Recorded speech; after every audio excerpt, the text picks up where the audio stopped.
Siguiendo el principio del clase na mga kolehiyo, universidad incluido mga escuelas público, observando el afretado tráfico alina San Jose Gusú.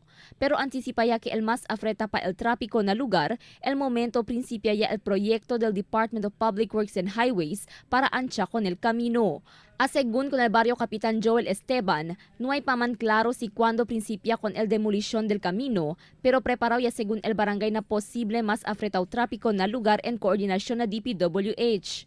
Regarding na start del say demolition o na ma-affected houses and establishment ali, na sila dali el exact date, pero yan coordinate sila aki, yan negotiation niya sila pati el mga affected ali, and siguro el kanya lang di ila payment niya lang, I think el if ever siguro receive el mga affected ali voluntarily sila bungka dila makasariya.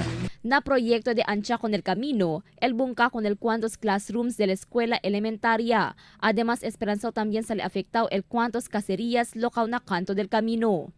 Según pa con Esteban, grande ayuda el proyecto para aplojar con el tráfico na di ila barangay. El San Jose Gusú amo ta sirvi como el pasada de mga vehikulo ta sale ita endereza na costa oeste del ciudad.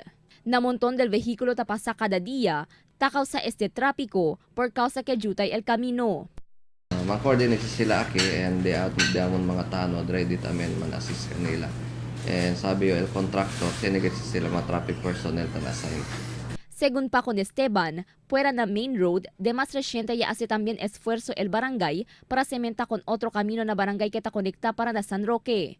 Ta suhiri el barangay na gobierno lokal para mira mejoras kilaya abrir otro camino na barangay para donde pasa el otro vehículo.